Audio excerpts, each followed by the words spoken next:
저만. 그렇죠. 어떤 사람들인지 네. 자, 되게 중요합니다. 여러분 기독교에서 반드시 이슬람을 알아야 돼요. 자, 왜 그러냐? 요한일서 4장 1절 말씀 볼게요. 같이 읽어볼까요? 시작.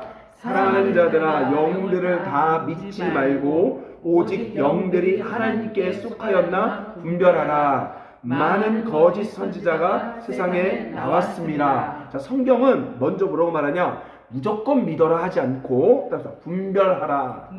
분별하라. 하나님께 속한 영인지를 분별하래요. 왜냐? 거짓 선지자들이 세상에 많이 있기 때문에 반드시 분별해야 됨을 이야기합니다. 자, 그중 하나가 이슬람이에요. 자, 먼저 이 시대에 예수 믿는 사람들, 기독교인들이 이슬람을 알아야 하는 이유가 있습니다. 자, 왜 알아야 하느냐? 자, 먼저 첫째, 이슬람의 인구는요, 여러분 전 세계 지구 인구가 이제 78억 명이 돼요.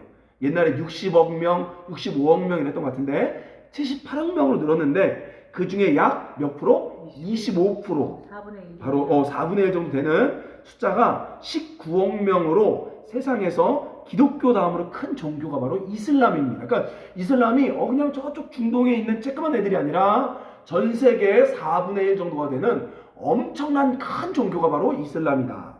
자, 이슬람 국가가요, 전 세계 국가가 몇 개죠, 여러분? 저도 정확히 생각 안 나는데 약 200 몇 개로 보죠. 200 몇 개 중에 57개가 이슬람을 국교로 하는 이슬람 국가예요. 많죠? 기독교 국가는 13개밖에 안 됩니다. 그러니까 국가로 치면 이슬람이 더 큰 거예요. 그리고 문제가 뭐냐면 전 세계 종교 가운데 가장 빨리 성장하고 있는 종교가 이슬람입니다. 기독교 아니에요. 이슬람이에요. 그래서 통계상 2050년에는 기독교보다 더 큰, 그러니까 세상에서 제일 큰, 지금같이 속도가 늘어난다고 하면 2050년이면 많은 사람들이 무슬림, 이슬람 사람들 된다라고 예상하고 있어요. 자, 그런데 커진다고 나쁜 게 아니라 특별히 이슬람 사람들, 이 무슬림은 80%가 따라서 복음을 들어본 적이 없다. 그러니까 오늘날 저는 한국 교회에서 전도하는 거 중요한데 그래도 조금 그렇게 좋아하지 않는 이유 중 하나는 뭐냐면 사실 거의 다 보면 예수님은 알아요. 근데 거의 대부분 그냥 교회 와라 이런 개념이죠. 근데 이슬람 사람들은 예수님에 대한 복음, 십자가 복음을 모르는 사람들이 80%라는 거예요. 그러니까 우리는 안 믿더라도 일단은 전할 책임이 있잖아요. 그러니까 우리는 이슬람 선교를 해야 될 책임이 있다는 거죠. 자, 그래서 복음의 불모지고 우리 주님이 땅끝까지 복음 전하였던 명령이라기 때문에 반드시 이슬람을 알아야 한다. 자, 그리고 두 번째, 이슬람은요 기독교 선교를 막는 가장 큰 장애물과 같아요. 자, 그리고 역사 속에 십자군 전쟁 알죠? 바로 십자군 전쟁으로 인해 기독교 때문에 큰 상처와 아픔을 받은 사람들이 누구다? 이슬람 사람들인 거야. 그러니까 우리는 그들 단순히 몰아내자, 이슬람 반대 이런 개념이 아니라 그들을 사랑하고 섬기면서 진짜 예수님 누군지를 증거해야 된다는 거죠. 자, 두 번째. 그러면 이제 이슬람의 정의와 탄생 배경을 볼게요. 자, 먼저 이슬람은요 하나님을 뭐라고 말하냐에 따라서 알라. 자, 알라에게 복종하다는 뜻으로 이슬람은 복종이라는 뜻을 갖고 있습니다. 복종. 그러니까 이슬람은 하나님께 복종하는 사람들. 자, 그래서 이슬람을 믿는 사람 뭐라고 말하냐? 따라서 무슬림. 자, 구분하셔야 돼요. 이슬람, 그 다음에 무슬림 이렇게. 우리는 그냥 기독교인 이렇게 말하듯이 이슬람 뭐라고요? 알라에게 복종. 그 다음에 무슬림은 뭐예요? 바로 이슬람을 믿는 사람들. 그래서 우리는 이슬람을 반대하지만 무슬림은 사랑해야 된다는 거예요. 이해되시죠? 특별히 여자는 무슬리마 이렇게. 여자는 무슬리마 이렇게 말해요. 자, 특별히 이슬람의 창시자 누구냐? 무함마드입니다. 여러분 그래도 무함마드 정도는 알고 계세요. 무함마드라는 사람이 570년경에 메카, 현재는 사우디입니다. 사우디. 메카에서 태어나 쿠라이시 부족, 그러니까 메카를 지배했던 그 당시 아랍 부족이에요.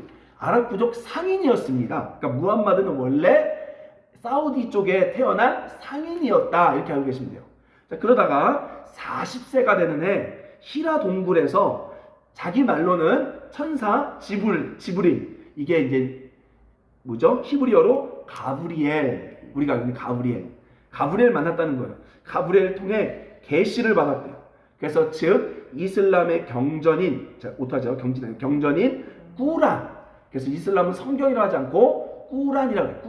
꾸란. 꾸란을 받게 되죠.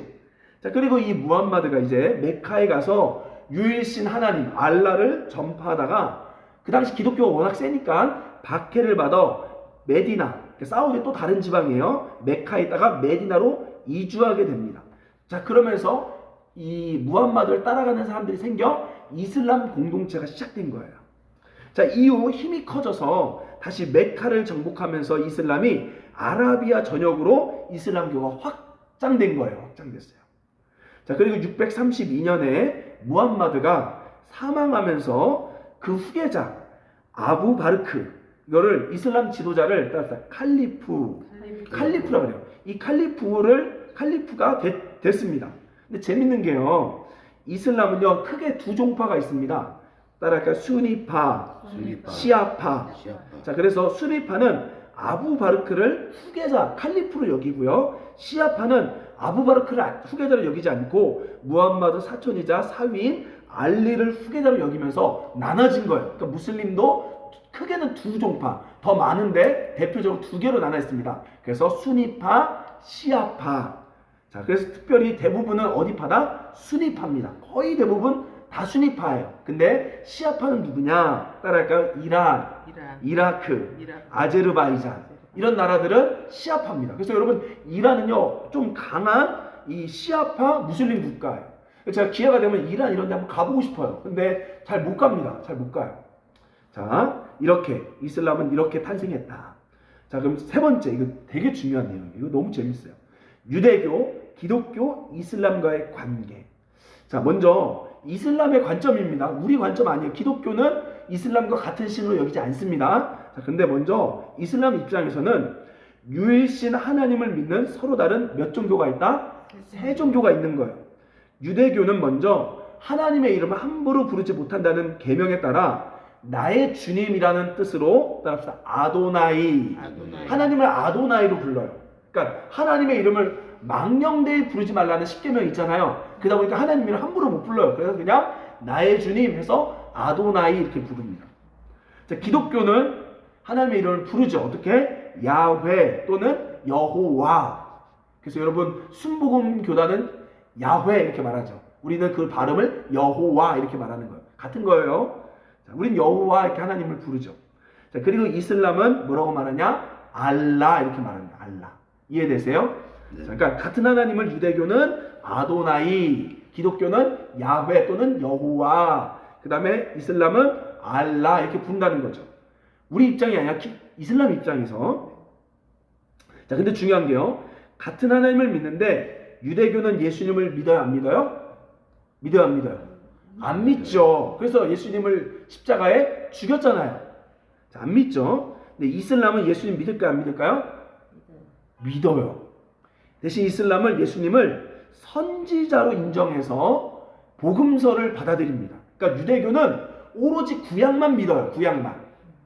근데 기독교는 예수님도 믿고 신약도 믿죠. 근데 이슬람도 예수님을 믿고 신약을 믿어요. 자, 믿습니다. 근데 중요한 건 뭐냐면 예수님은 선지자지 하나님은 아닌 거예요. 이게 중요해요. 이게 달라요. 이해되죠? 예수님을 인정하는데, 뛰어나게 보는데 그는 하나님을 뜻을 전하는 선지자지 그가 하나님 될 수 없어요. 왜? 하나님은 어떤 분이다? 유일한 하나님이니까. 그러니까 걔네는 삼위일체를 믿지 않는 거죠. 자, 그러면 한번 이슬람은 한번 읽어볼까요? 두 번째 단락 시작. 이슬람은 무함마드를 새로운 종교의 창시자로 생각하지 그러니까 이슬람은 자기네가 새로운 종교로 생각하지 않아요. 왜냐하면 유일신 하나님께서는 인간에게 자유의지를 주셔서 하나님 뜻대로 살도록 만드셨는데, 인간이 하나님 뜻에서 벗어날 때마다 라슐 알라, 바로 신의 사자를 보낸다고 생각을 했던 거예요. 그래서 첫 번째 보냈던 사자가 누구냐? 아담. 두 번째 누구요? 노아. 그 다음 아브라함, 모세, 예수, 이렇게 보냈는데 자꾸 인간이 하나님 뜻을 거스르니까 마지막으로 또 보낸 사자가 누구다? 무함마드라고 생각합니다. 그러니까 우리는 어찌 보면 이슬람은 새로운 종교가 아니라 우리가 정통이야. 유대교, 기독교, 니네가 제대로 안 믿으니까 하나님이 마지막에 예수 다음에 무함마드 보낸 거야. 이렇게 이야기한다는 거죠. 이해되세요? 이거 되게 충격인 거예요, 이게.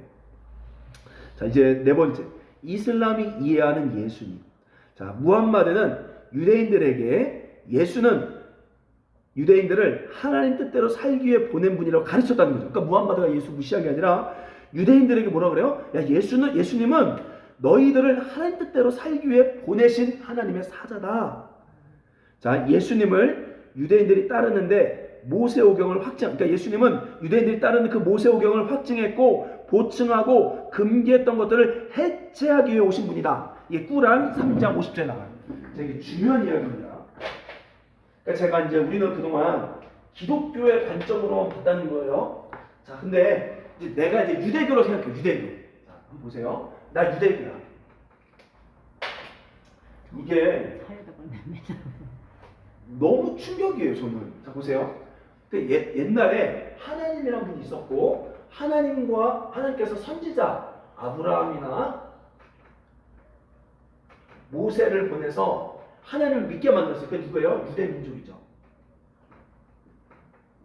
그래서 그들은 그 하나님이 준 성경, 이걸 구약이라고 해요. 구약. 아니, 구약도 아니죠. 그냥 모세오경 또는 그냥 성경. 그래서 이렇게 열심히 믿고 있는 거예요. 열심히 믿고 있는데 어느 날 이상한 애들이 오는 거야. 내가 이렇게 믿고 있는데 어느 날 이상한 애들이 와서 뭐라 그러냐? 너가 지금 보고 있는 건 옛날 거야. 예수님이란 분이 있는데 그것만 봐서는 안 되고 신약 성경을 읽어야 돼. 어때요, 여러분? 기분이 어떨까? 내가 유대교 입장에서 어때요? 난 내가 하는 잘 믿고 이렇게 이게 있는데 갑자기 오늘 누가 오더니만 너가 있는 건 옛날 거야. 예수님이란 분이 있고 넌 신약을 믿어야 돼, 이렇게 얘기해요. 어때요, 기분이? 헷갈려요? 거부하죠, 거부. 기분이 나쁘죠. 왜? 내가 믿는 하나님 책이 뭐라고 옛날 책이래, 이게. 이해되세요? 이게 기독교인 거예요, 기독교. 근데 더 재밌는 건, 더 웃긴 건 뭐냐? 우리는 이렇게 믿고 있잖아요. 이슬람 애들 뭐라고 하냐면, 니네 지금 잘못 믿고 있어. 그 성경이 잘못된 거야. 예수님 맞지만, 니네가 예수님 제대로 안 따랐고, 이 성경은 예수님의 가르침에 오역이 있어. 그래서 니네는 무함마드라는 선지자가 왔고, 니네는 이제는 신약 성경만 봐서는 안 되고 꾸란도 봐야 돼. 이렇게 얘기한단 말이야, 이슬람이 또. 이게 진짜 그럼 오씨, 이거 되게 연결되어 있는 거예요. 세니까 싸. 항상 우리는 이렇게 생각했어. 나만 다 맞죠? 저도 그렇게 생각해요. 우리만 맞죠 생각했는데 얘네 입장에서 니네도 잘못 믿고 있는 거야. 이렇게 얘기하고 있는 거야. 자, 이제 볼게요. 자, 그래서 반면 그럼 예수 믿는 사람들이 뭘 잘못 믿고 있냐? 이렇게 얘기하는 거예요. 걔네 입장에서는 예수를 따르는 기독교인들은 예수님의 가르침을 오해해서 예수님을 신으로 부여한 게 잘못됐다. 이해되세요? 예수님 가르침 다 맞는데 예수님은 신은 아니고 하나님의 사자지. 신은 됐어서 왜? 신은 누구예요? 알라. 하나밖에 없는 거야. 자, 그래서 예수님의 경고, 그러니까 예수님 아예 안 믿은 유대인들도 문제고, 예수님을 믿긴 한데 잘못 믿어 신으로 착각해서 믿은 기독교인들도 하나님 뜻에서 벗어났기 때문에 이런 이유로 누가 왔다? 무함마드가 왔다라고 얘기한다는 거죠. 자, 그리하여 이들의 잘못을 다 바로잡고 신에 대한 믿음이 가장 순결한 때인 아브라함 때로 되돌아가야 한다고 이슬람은 주장합니다. 자, 그리고 그들은 하나님의 약속을 받은 아브라함의 장자를 우리 누구로 여기죠? 아브라함 아들 누구죠? 이삭이죠. 근데 이슬람은 누구를 여긴다? 이스마엘로 여긴다는 거예요. 그래서 이 이스마엘 계보 속에 누가 나왔다? 아람 민족. 그러니까 이삭의 계보 속에 누가 나와요? 유대 민족이 나왔는데 이 이스마엘 통해 자기네 민족이 나왔다는 거예요. 자기네가 더 뭐다? 장자다. 이해되세요? 네. 이거 되게 중요합니다. 지금 약간 성경을 모르시는 분들은 좀 헷갈릴 수 있어요. 자, 그리고 재밌는 게 또 나와요. 한번 읽어볼까요? 여기 한번 줄거문 나와요. 재밌는 말이 있어요. 읽어볼까요? 시작. 그리고 밑에 두 번째 줄. 그리고 마지막 날 이슬람이 믿는 마흐디가. 자, 마흐디가 누구냐? 이슬람의 메시아예요. 메시아. 자, 마흐디가 심판하러 오는데, 우리가 똑같죠. 예수님 심판하러 오는데, 근데 이때 재밌는 건 무슬림의 같이 한다. 예수님도 같이 온다는 거예요. 근데 대신 예수님은 신으로 온 건 아니고 뛰어난 선지자로서 같이 왔다는 거죠. 예를 들면 예수님 기도할 때 오른쪽에 모세와 엘리야가 나온 것처럼 마지막에 마흐디라는 메시아가 올 건데 그때 누구도 같이 온다? 예수도 온다. 그 무슬림은 참 이게 예수님을 아주 미워하거나 싫어하는 사람들이 아닌 거예요. 자, 근데 중요한 건 뭐냐? 따라서 예수님의 십자가와 십자가의 죽음과 부활이 빠졌다는 거죠. 이해되세요? 이게 되게 중요합니다. 자, 그럼 다섯 번째, 이슬람의 교리. 자, 그래서 한번 읽어볼까요? 인간이 시작. 인간이 타락할 때마다 유일신 하나님은 선지자들을 보내면서 동시에 경전을 주셨는데 그것이 첫 번째로는 모세오경이고 다음은 다윗의 시편 그리고 예수의 복음서이며 마지막은 꾸란으로 생각합니다. 이해되세요? 그러니까 하나님께서 인간이 잘못 갈 때 두 가지를 주는 거예요. 첫째, 선지자를 주고 그 선지자와 동일하게 뭘 줘요? 성경을 주는 거죠. 첫 번째, 모세를 통해 모세오경을 줬고, 다윗을 통해 시편을 줬고, 예수를 통해 복음서를 줬고, 그 다음 무함마드를 통해 꾸란을 줬다, 이렇게 얘기한다는 거죠, 얘네는. 자, 그래서 근데 중요한 건 뭐예요? 앞에 세 권은 본래 하나님 뜻과 왜곡되게 기록되었다고 생각합니다. 왜? 이게 이 모세가 전한 말은 다 맞는데 받아 적은 사람들이 실수했다고 생각하는 거예요. 그래서 잘못됐기 때문에 절대적인 진리인 꾸란. 왜? 꾸란은 성경과 다르게 뭐가 있냐? 한 명이 썼고 짧은 연도에 썼잖아요. 예를 들어 구약은 막 1600년에 막 여러 명의 저자가 썼고 신약도 여러 명의 저자가 썼잖아요. 근데 꾸란은 한 명이 짧은 시간에 썼으니까 오류가 없다라고 얘기한다는 거예요. 자, 그래서 이슬람은 크게 그럼 이 꾸란의 가르침 중 다섯 개를 해야 중요한 이 이슬람교의 핵심의 교리가 있습니다. 첫째, 따릅시다. 샤하다. 이게 신앙 고백이에요. 그러니까 예수님, 그러니까 무슬림, 이슬람 사람은 반드시 신앙 고백합니다. 한번 읽어볼까요? 어떤 고백? 시작. 하나님 외에는 다른 신이 없으며 무함마드는 알라의 예언자다라고 고백합니다. 그러니까 알라 외에는 다른 신이 없으며 무함마드는 알라의 예언자다. 이게 여러분 우리나라 지금 이슬람 사원이 어디 있죠? 우리나라 명동에 있나요? 어디 있죠? 제가 지금 안 찾아봤는데 이슬람 사원 우리나라 들어왔습니다.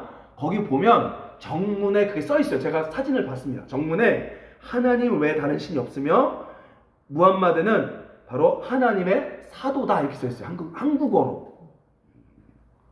이게 참 그래요. 그다음 두 번째, 살라트. 살라트 뭐냐? 기도입니다. 자, 그래서 이슬람은요 반드시 무슬림들은 하루에 5번 바로 아까 말했던 이 무함마드가 태어난 메카, 사우디 방향을 통해 카바 신전을 향해 기도합니다. 어느 방향인지 저도 모르겠어요. 근데 아무튼 걔들끼리 알아요. 저쪽 바라보고 기도하는 거죠. 자, 그리고 셋째, 하지가 뭐냐면 순례 의무가 있어요. 그래서 무함마드의 출생지인 메카나 사망지인 메디나, 오늘날 어디요? 사우디. 사우디 순례를 반드시 무슬림들은 갔다 와야 돼요. 갔다 와야 뭐 천국 갈 수 있다 이렇게 얘기합니다. 제가 이번에 방글라데시 갈 때 여기 양주랑 여기 수원에서 살고 있는 이슬람 친구들, 방글라데시 친구 만났잖아요. 그중 하나가 얘기하는 거예요. 자기 사장님한테 휴가 한 달 받았대요. 그래서 한 달 받아 어디 간대? 사우디 간대요. 그럼 왜 사우디가? 사우디를 가야 거기가 무슬림으로 인정받을 수 있대. 자기는 무조건 사우디가 오리지널이에요. 그러니까 무슬림의 본거지는 사우디입니다. 사우디. 이게 중요해요. 그래서 나중에 기회가 되면 사우디아라비아도 한번 가봐야 돼요. 자, 그리고 네 번째, 소음. 이게 뭐냐면 금식이에요. 자, 이제 중요한 내용 나옵니다. 한번 읽어볼까요? 이슬람 여기 시작. 이슬람 여긴 9월인 라마단에는 30일 동안 공식적인 금식 기간으로 해 뜰 때부터 해 질 때까지 먹거나 마시는 것이 금지되며 화를 내거나 담배를 피우는 행위 또한 제한됩니다. 피우는 행위. 자, 라마단에 또 그럼 라마단 들어봤죠? 네. 그래서 라마단은 걔네는 1년에 그럼 라마다. 라마다고 라마단. 재밌어요. 자, 이슬람 사람들은 라마단이라는 게 있어요. 라마단 기간. 그 뭐냐면 1년에 한 달이에요. 그게 정확히 저도 언제인지 몰라요. 이게 좀 달라요. 여기 좀 바뀌어요. 그래서 뭐 4월, 5월 뭐 이렇게 돼요. 올해는 제가 알기로는 벌써 지났어요. 3월인가 4월에 있습니다. 30일 동안 걔네는 해가 뜨고 해가 질 때까지는요 안 먹어요. 아무것도. 안 죽어요? 그러니까 근데 여러분 여기 우리나라에 온 이슬람 애들도요 라마단 기간에는요 노동하기 힘들. 진짜 제가 이거 얘기해 줄게요. 그 방글라데시 친구들이요 이렇게 얘기하는 거예요. 제가 그 공항에서 비행기 늦었잖아요. 그러니까 갑자기 저한테 걔네 한국말 되게 잘합니다. 한국에 오래 살았으니까 10년, 뭐 15년 일하니까 요 양주에서 저한테 그래요. 형님 먼저 가세요. 목사님이 한국 사람인데 어떻게 알았대요? 알죠. 걔네 왜 한국 사니까. 아니, 살았다. 중국 공항에서 만났으니까 걔네가 그런 거. 형님 먼저 가세요. 그래서 야 내가 왜 먼저 가? 그러니까 형님 나라에서 돈 많이 벌게 해줬잖아요. 형님 나라 사람, 그러니까 한국 사람이니까 형님이에요. 이렇게 착해요 되게. 내가 그랬어요. 야 너네 그럼 내가 물어봤어요. 일 안 힘드냐? 힘들죠. 이렇게 얘기하는 게 많이 힘들대. 되게 많이 힘들대. 그래서 어떤 한 친구는 허리 다쳐서 그 허리 치료하러 또 간대요. 그래서 야 너는 힘든데 괜찮을까? 그래도 괜찮아요. 그래도 돈 많이 벌게 해줬는데 고마운 나라예요. 이렇게 얘기하는 거야. 착해요. 되게 착해요. 단순하니까 테러를 하는 거예요. 되게 착해요. 근데 걔네가 이제 무슨 얘기하냐면 그러면서 내가 물어봤어요. 그럼 야 너 라마단데 너 그렇게 힘든 지금 공장에서 막 사출 공장 막 프레스 막 이런 힘든 막 손 잘리고 막 이런 공장인데 너 그런 데에서 하루 종일 안 먹고 일하면 너 괜찮아? 괜찮대. 우리나라도 그렇게 한대. 우리나라도 해요. 이슬람은 반드시 해야 돼. 이거 안 하면 무슬림이 아니에요. 이거 지금 25억 인구가 한다니까요. 엄청난 거예요 지금. 밥을 안 먹어. 그리고 여러분 그거 아십니까? 무슬림 국가 가잖아요. 57개 국가는요. 라마단 기간에는요. 식당이 문 닫아버려요. 그래서 여행객도 가면요. 사 먹을 수가 없어 식당에. 그리고 해가 지면 저녁에 먹어요. 얘는 그렇게 믿어요. 나 땡볕에 얼마나 더워요. 근데도 얘를 결혼하면 부인이 무조건 이걸 개종을 해요. 개종해야 돼 걔네는. 맞아. 애들 계속 낳아야 돼. 그럼 낳는 애들이 미슬림이 되기 때문에 그래서 커지는 수밖에 거야. 없어요. 그래서 무슬림이 계속 커지는 거야. 그러니까 이게 근데 제가 깜짝 놀란 게 야 너 너무 한국 너무 힘들지 않냐? 한데도 자기는 라마단 한대요. 일이 힘든데도 금식하면서 와 이거 근데 마음이 너무 아픈 거죠. 솔직히 마음이 아파요. 얘네가 진짜 막 뭐가 아니라 그냥 그렇게 자라왔기 때문에 그렇게 하는 거야 이게. 자, 이거 굉장히 중요합니다. 그 다섯 번째 자카트 종교세를 내요. 헌금 비슷한 개념으로 얘는 뭐라고 봐요냐? 지나친 재산 축적은 나쁘다라고 가리키며 가난한 자를 위해 소득과 재산의 2.5%를 반드시 기부해야 되는 거예요. 이거 좋은 거예요. 그리고 이 이슬람 문화권 중 하나 좋은 것 중 하나는 손님 대접하는 것을 알라의 축복으로 여깁니다. 그래서 여러분 가보면요 되게 잘해줍니다. 걔네는 새로 누가 왔다 나그네 왔다 그러면 자기네 집에 자고 가라 그래요. 그만큼 잘해줘요. 그러니까 인바이트 초대 계속합니다. 오라고. 무슬림의 특징이 그래요. 그래서 저도 방글라데시 갔을 때 그중 몇몇 사람은 자기네 집에 저녁에 놀러 오라고. 근데 안 갔죠 제가. 놀러 오라고 했어요. 중요합니다. 그러니까 이렇게만 보면 그래도 무슬림 좋은 것 같아요. 그런데 이제 나쁜 게 있어요. 6번째 따라할까요? 여성 인권과 테러. 자, 무슬림 여성은요 반드시 히잡을 써야 돼요. 히잡 얼굴 가리는 거. 근데 히잡도 종류가 여러 갑니다. 제가 보니까요 이게 있어요. 어떤 히잡은 그나마 제일 좋은 건 얼굴은 드러나고 이렇게 목만 이렇게. 그리고 또 두 번째 히잡 뭐가 있냐? 눈만 보이게 하는 거 이렇게. 세 번째 히잡은요 눈도 가리는 게 있습니다. 저 그거 봤어요. 눈 가리고 대신 그 눈에는 망사 같은 게 있어서 보이긴 해요. 그런 히잡도 써요. 여자들은 반드시 히잡을 써야 돼요. 왜 히잡 쓰냐? 꾸란에 이렇게 얘기해요. 성적 순결을 지키기 위해 여자로서 유혹하지 못하게 하려고 히잡을 써요. 그러니까 다 가려라 이렇게. 다 가려라. 그래서 히잡을 벗으면 처벌받아요. 그래서 이란에서 여자 하나가 히잡을 안 하겠다고 했다가 처벌당하고 죽었습니다. 그리고 남자가 만약에 히잡을 벗기면 그건 강간한 거와 똑같아요. 벗기면 안 돼요 히잡. 자, 그리고 이게 또 나쁜 게 있어요. 남성은 아내 4명까지를 가질 수가 있어요. 그리고 남자는 타 종교와 결혼할 수 있어요. 근데 무슬림 여성은 반드시 무슬림 남자랑만 결혼해야 돼요. 그래서 우리 아까 여기 집사님 말한 것처럼 무슬림이 그래서 애들이 다 남자가 결혼했기 때문에 애가 나면 다 무슬림 되는 거예요. 여자는 딴 데 못 가. 개종 못 해. 이게 무슬림이 그래요. 그리고 일부 극단적인 이슬람 국가에서는 여자는 교육을 제한하거나 금지시킵니다. 그러니까 굉장히 여성에 대한 인권이 굉장히 안 좋아요. 무슬림 들어오면. 자, 그리고 이슬람은요 원래 개인적인 이유로 자살이나 살인을 금지합니다. 그러나 이슬람 공동체를 위해 자기 희생적 죽음, 살인을 순교로서 허용시켜요. 이게 이제 극단적인 이슬람 애들이 테러짓 하는 이유가 여기 있어요. 자, 그래서 알라를 위한 순교는 천국으로 가는 걸음이며 사후세계 엄청난 보상을 받는다. 근데 그게 뭐냐? 72명의 이쁜 여자와 결혼한다. 아니 진짜 진짜요 진짜. 무슨 말이에요? 그러니까 사후 세계. 그러니까 알라를 위해 자기네가 테러하고 죽으면 천국 가면 보상을 받는데 그 보상이 뭐냐? 72명의 이쁜 여자랑 결혼한다는 거야. 우리가 상품이라고. 하실 거예요? 안 하지. 그러니까 걔네 젊은 애들이 그래서 힘들어. 걔네들은 목숨 걸고 알라를 위하여 죽을 수도 있는 거야. 9.11 테러도 할 수 있고. 그 이슬람을 방해하는 종교들 다 쏴 죽일 수 있어. 무슬림 안 믿으면 다 죽일 수 있는 거야. 이번에 여러분 파키스탄 인도 전쟁할 때 그 파키스탄 테러들이 인도 사람 죽일 때 무슬림은 살려두고요 힌두인들 다 죽였잖아요. 그러니까 얘네가 이런 게 있는 거예요. 극단적인 이슬람. 자 이제 마지막 7번째 하나님의 데스티니. 이 고성준 목사님한 분이 계시는데 그분의 책에 있는 내용입니다. 자 여러분 한번 보세요. 이런 내용이 되게 중요합니다. 이 데스티니란 건 뭐냐면 자 이제 한번 저를 여기 보시고 이제 오늘 마칠게요. 데스티니란 말이죠. 데스티니. 하나님 안 믿는 사람들은 데스티니란 뜻이 데스티니. 이 데스티니는 뭐냐면 운명 이런 뜻이에요. 하나님 안 믿는 사람들은. 근데 이제 우리 기독교인들은 데스티니 하면 뭐예요? 하나님의 계획, 하나님의 마음, 뭐 이렇게 볼 수 있어요. 데스티니. 이해되세요? 자 그럼 뭐가 있냐면 하나님께서는요 우리 성경을 자세히 읽어보면 하나님의 데스티니가 있습니다. 그래서 여러분 하나님의 마음을 아는 게 굉장히 중요해요. 이 하나님의 데스티니, 그러니까 하나님이 하고자 하는 계획. 그래서 이 데스티니에 들어간 사람들은 성경에 보면 많은 축복이 있습니다. 자 예를 들면 보세요. 여러분 아브라함 좋은 사람 같지만 사실 나쁜 거 많이 했습니다.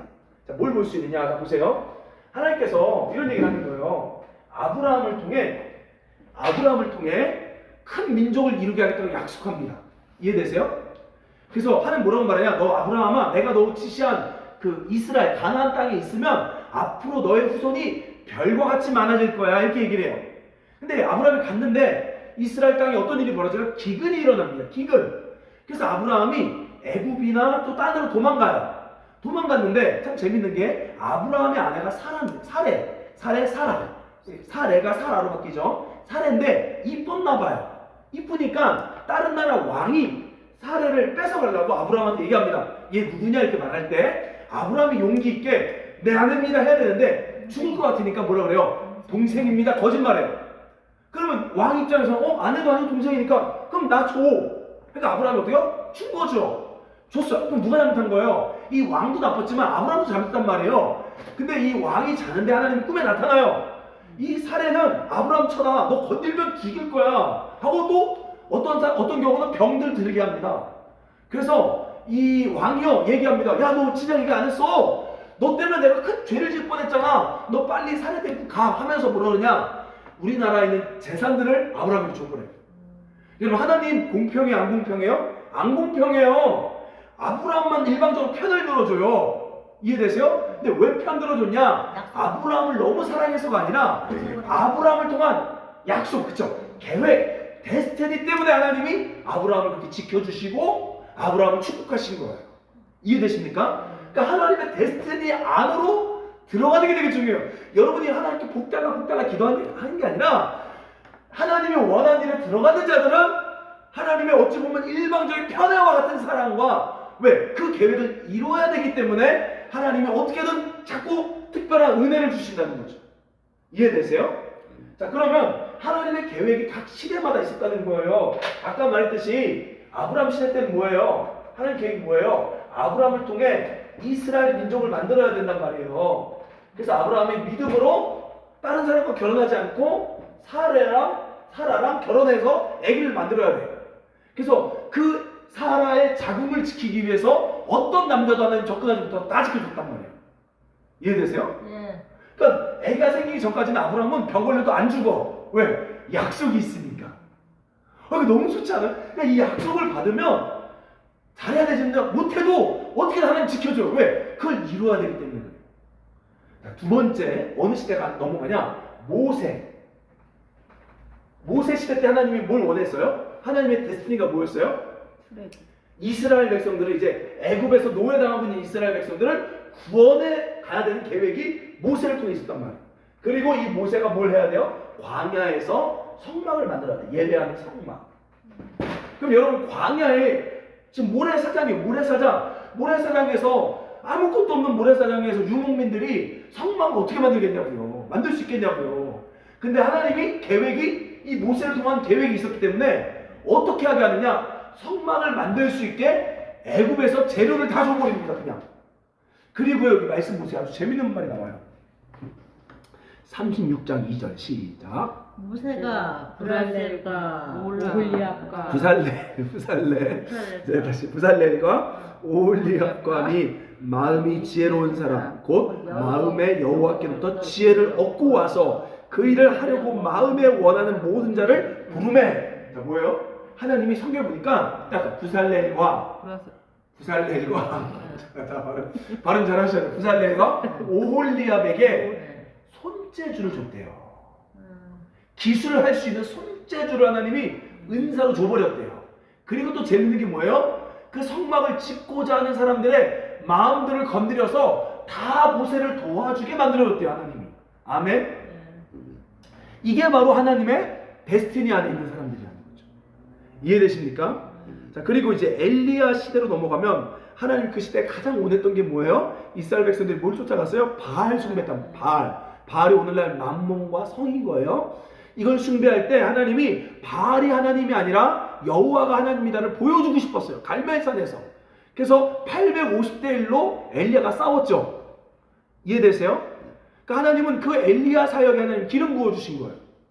자, 무슨 얘기하냐? 자, 볼게요. 엘리야 시대 때 하나님을 보려면 1번 홍해로 가야 된다. 2번 갈멜산로 가야 된다. 갈멜산 가야죠. 왜? 홍해 간다고 홍해가 갈라져요? 안 갈라져요. 그러니까 기적이 핵심이 아니라 그 시대에 이루고자 하는 하나님의 뜻을 따라가는 그곳에 기사와 이적이 있다는 거죠. 이해되십니까? 자, 중요해요. 그러면 오늘날 하나님의 데스티니, 하나님 오늘날 가장 우리 교회를 통해 뭘 원하실까요? 1번 교회 건물 짓는 거, 2번 영어권. 그렇죠, 영혼 구원이죠. 근데 단순히 그냥 교회 데리고 전도축제 이런 개념이 아니라 진짜 예수님을 증거하고 그 사람이 예수님의 사람이 되도록 영혼 구원하는 것, 그걸 주님이 제일 원하시고, 그래서 성경의 영어로 보면 Great Commission, 그러니까 위대한 명령. 이해되세요? 그러니까 하나님이 여러분, 그래서 하나님의 역사, 그 다음 복음, 그래서 여러분 고린도전서에 보면요 이런 말이 나옵니다. 이거 재밌어요. 지금 제가 갑자기 장전이 정확히 생각 안 나는데, 복음 전하는 사람들 입에, 그러니까 소에 망을 씌우지 말라는 말이 있습니다. 고린도전서 아마 9장 14절의 말씀이 있었어요. 복음 전하는 자들이 복음으로 말미암아 살리라. 한번 찾아볼래요? 고린도전서 9장 14절. 고린도전서 9장 14절일 거예요 아마. 제 기억상 아주 중요한 내용이 나와요. 고린도전서 9장 14절 말씀.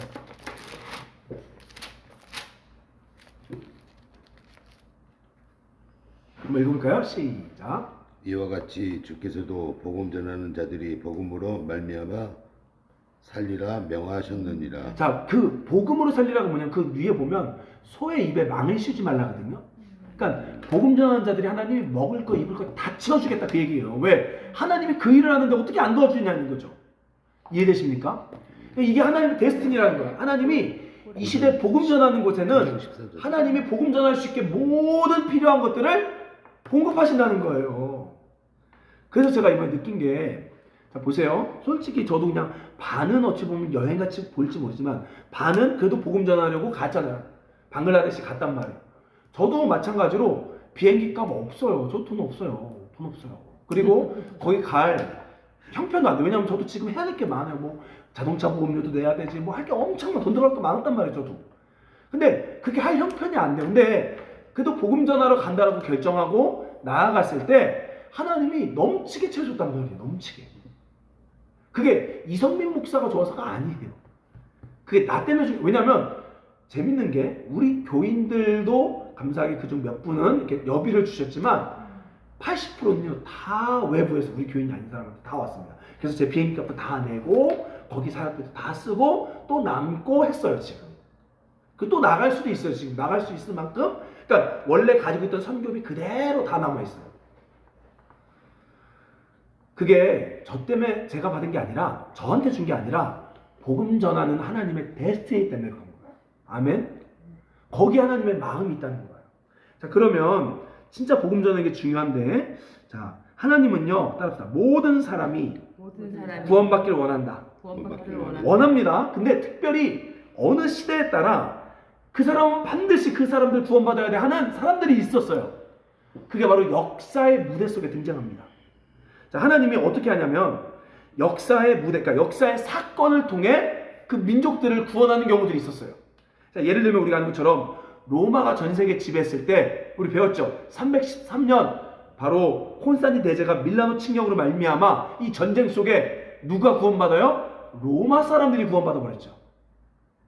자, 그리고 5세기 넘어가면요, 이 로마 어떤 일이 벌어지죠? 고트족, 게르만족, 그러니까 오늘날 유럽 사람들이죠. 사실 이 유럽 사람들이 야만 민족이 로마에 쳐들어옵니다. 쳐들어와요.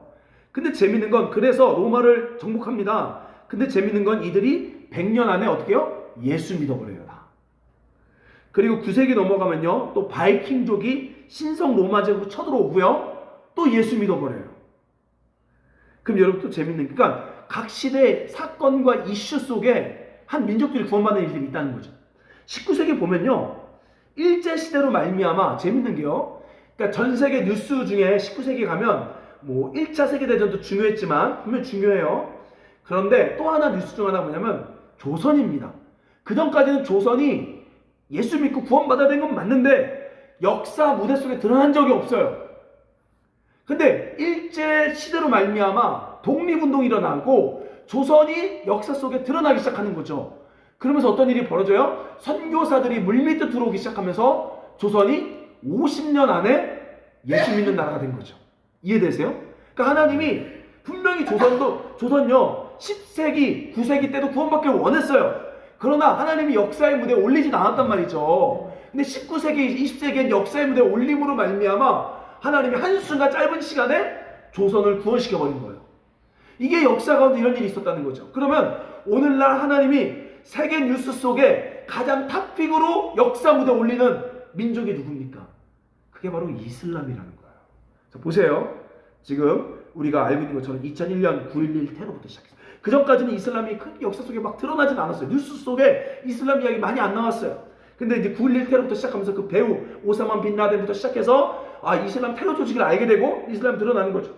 중동 전쟁이 일어났죠. 시리아 난민이 일어났죠. 소말리아 내전이 일어났죠. 자, 보세요. 이제 현재 지금 제가 알고 있는 지구의 전쟁이 몇 개가 있습니까? 가장 크게 지금 현재 전쟁. 우크라이나, 러시아 전쟁 있죠. 근데 재밌는 게요, 우크라이나 러시아 전쟁도요, 그 이면 속에는 이슬람과 연관이 있습니다. 그래서 우리가 아는 것처럼 러시아를 누가 지었냐? 이란이 지었냐. 그래서 이란의 혁명 수비대가 나오고, 그러니까 이 러시아 이면에는요 무슬림 계통 이슬람이 있는 거예요. 자, 그리고 두 번째로 우리가 알고 있는 것처럼 이스라엘과 하마스 전쟁이죠. 하마스가 뭐죠? 바로 이슬람 테러 단체죠.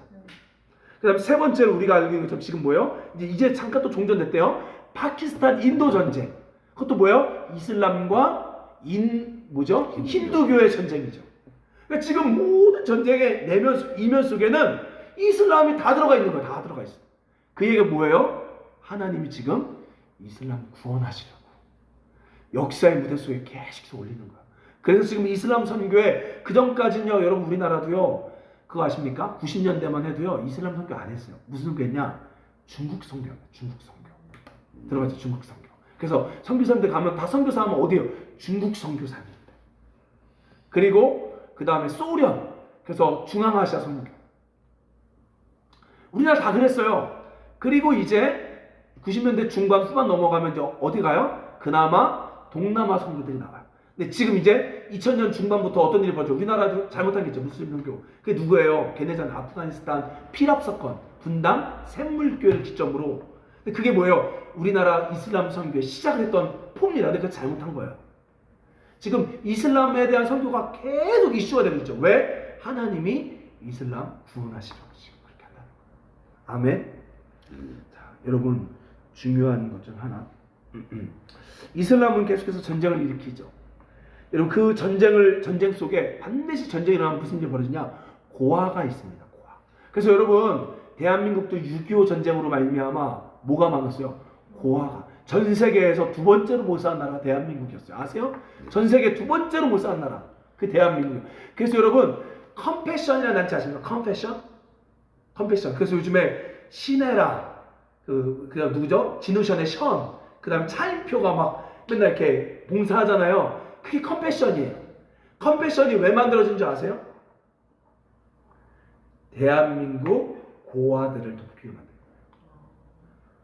대한민국 때문에 생긴 단체입니다. 컴패션이.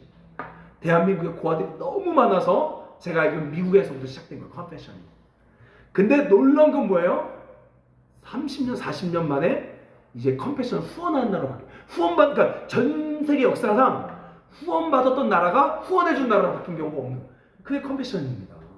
말도 안 되는 일이죠, 사실.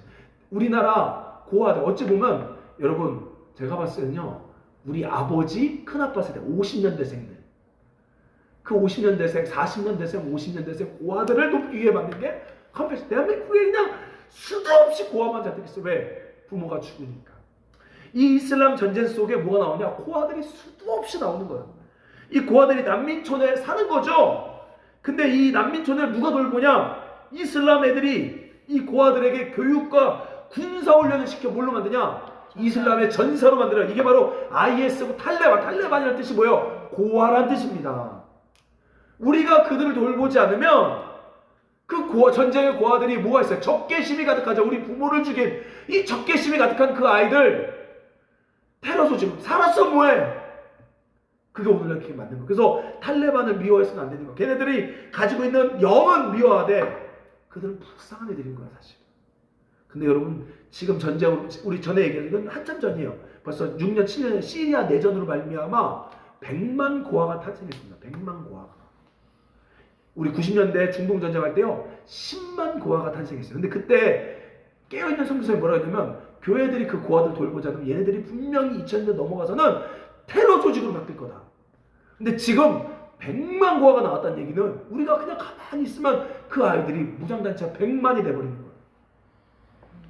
그래서 우리는 무슬림 선교, 이슬람 선교 해야 된다는 거죠. 어떻게 해야 되느냐? 첫째는 이슬람, 특별히 무슬림을 위해 기도하는 거예요. 그들이 무함마드의 잘못된 진리를 벗어던지고 꾸란을 버리고 예수님을 보게 해달라고. 그래서 우리가 아는 것처럼 라마단 금식 걔는 정말 신실하게 기도해요. 기도하는데 예수님이 꿈에 나타나고 환상으로 찾아와서 예수 개종하는 경우가 되게 많아요. 그래서 여러분 반드시 이슬람을 위해 기도해야 됩니다. 두 번째, 이슬람 선교 멀리 갈 필요 없습니다. 왜? 무슬림이요 우리나라에도 엄청 많이 들어왔어요. 우리나라 50% 노동자들이 다 이슬람입니다. 이슬람. 여러분 양주에도요 제가 알기로 노동자 엄청 많아요. 네팔 사람, 뭐 아까 말했던 방글라데시 사람, 이란 사람 뭐 많습니다. 동족 차이도 많고. 그래서 어떻게 하면 좋으냐? 예수 전하지 마시고 당장 외국인 노동자들과 친해지는 거예요. 자연스럽게 외국인 노동자들 찾아가서 치킨 한 마리 사주고, 외국인 노동자들 찾아가서 친절하게 뭐 김치 하나 갖다 주고, 그렇게 해서 외국인 노동자를 사귀는 거예요. 여러분 지금 파주, 그 다음에 여기 양주 은연면 이런 데 가잖아요. 은연면이나 이런 데 가면 그 면에 가면요 벌써 네팔 식당, 방글라데시 식당 있습니다. 많아요. 지금 다 노동자들이에요. 다 노동자들. 그래서 혹시라도 주변에 그 외국인 노동자들 만나면 밥 한 끼 사주던가 아니면 잘해주던가 아니면 연락처 받아서 가끔씩 문자 보내. 심심할 때 외롭잖아요. 심심한 아이들 해주는 거예요. 그래서 제 아내도 다시 해야죠. 우리도. 제 아내도 우리 그때 양말 공장이 백석읍에 양말 공장이 있어요. 거기 가면 그 어디 애들 네팔 애들이었나 아무튼 그 여자애들이 있어요. 여자애들 가서 우리 그냥 빵 같은 거 교회 받아 나눠주기도 했고, 그 다음에 치킨도 한 마리 시켜준 적도 있고, 아무튼 선물도 주고 했단 말이에요. 계속해서 외국인 노동자들 섬기는 거죠. 잘못하면은 저쪽 그 프랑스에 그런 일들이 많잖아요. 친하다가 네네. 이쪽 애들 그래서 가서 테러를 하잖아요. 아, 우리나라는 안전해, 괜찮아요. 그래서 우리나라는 찾아온, 그러니까 무슬림을 떠나서 외국인 노동자들 그냥 친해지니까 사귀는 거죠. 친해지기보다는 잘 섬겨, 외롭지 않게 잘 섬겨주는 거. 그래서 그냥 그런 관계 속에 전화해야지 뭐 예수 믿어 이렇게 하면 안 되는 거야 당장. 친하게 접근하다 결혼하면 무슬림 되는 거. 네네, 결혼하는 거. 근데 중요한 거는 우리 임효옥 집사님 결혼할 일은 없을 거니까. 그렇죠? 우리는 결혼할 일이 없을 거니까 잘 섬기. 특히 그냥 무슬림은요 이렇게 하면 돼요. 여자는 여자끼리, 남자는 남자끼리. 내가 남자에게 만날 필요 없고 내가 여자 만날 필요도 없는 거고 남자는 남자, 여자는 여자 이렇게 만나서 우리가 또 그들을 잘 섬기는 거 이게 굉장히 중요하고 기회가 되면 또 우리가 선교 갈 수 있으면 한 번씩은 나가보는 것도 굉장히 중요해요. 근데 아까 얘기했듯이 이 안에 뭐가 있다? 하나님의 데스티니가 있다. 이거 기억하시기 바랍니다. 우리 함께 이제 기도하며 나아가도록 하겠습니다.